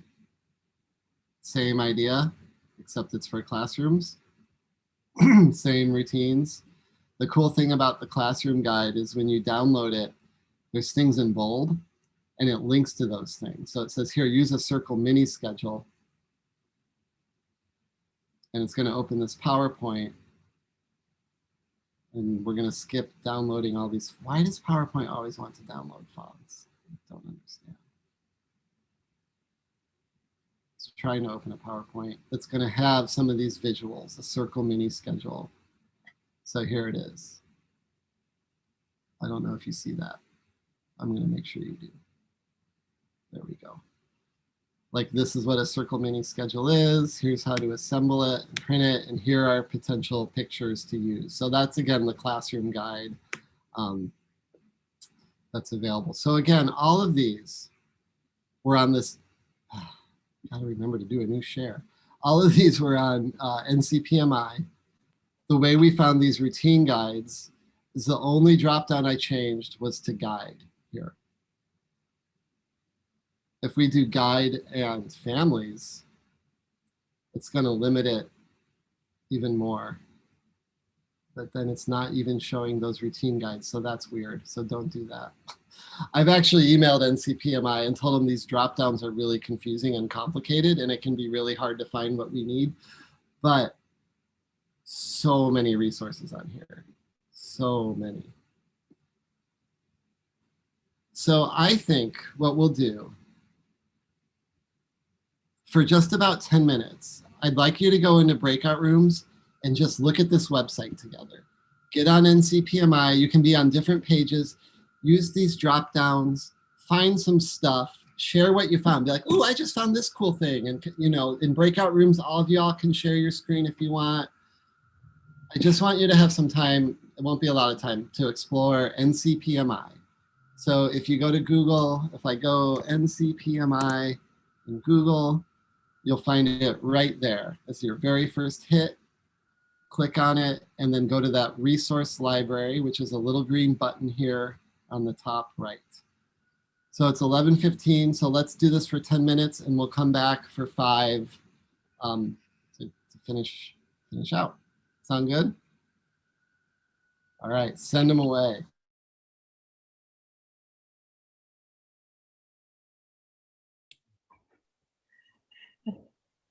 Uh-oh.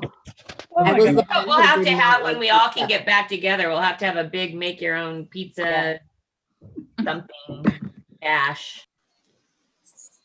So load. I was gonna say it was taking problems to load for me. Like it took like 2 minutes to get fully loaded. So that was an issue.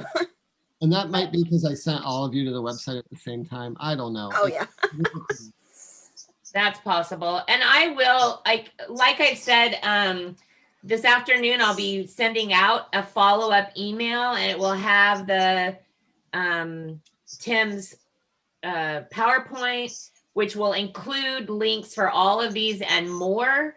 And then I will also highlight some of the ones that we've talked about, because one of the things you're going to be doing is talking with your teams about now what, right? What do we do with what we've learned and what we've talked about? So So anyway, so that'll be coming and I'll wrap that up here in a minute. So Tim, I don't want to take. Oh, no, I just wanted to share my email address. Is that to write down? And I welcome emails. I can sometimes take a couple of days to get back to you, so be patient.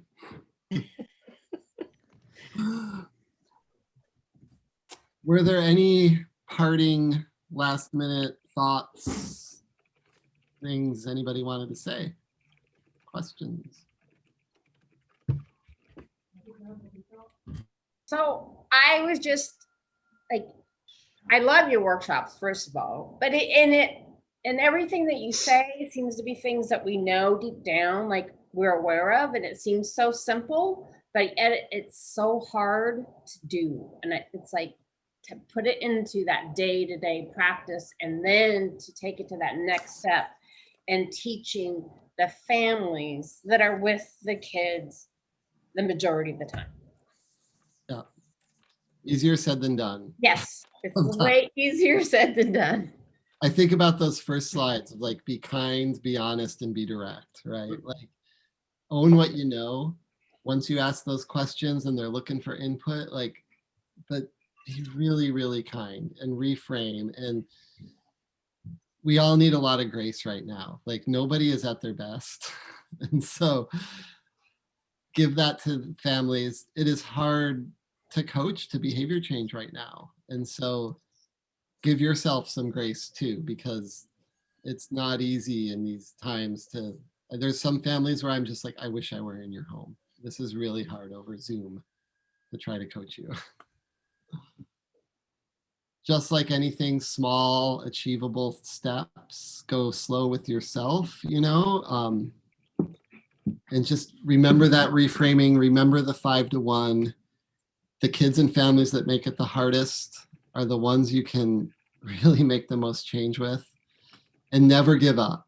When you find yourself discouraged, frustrated, again, let that be a prompt to think differently. And tomorrow's going to be a better day.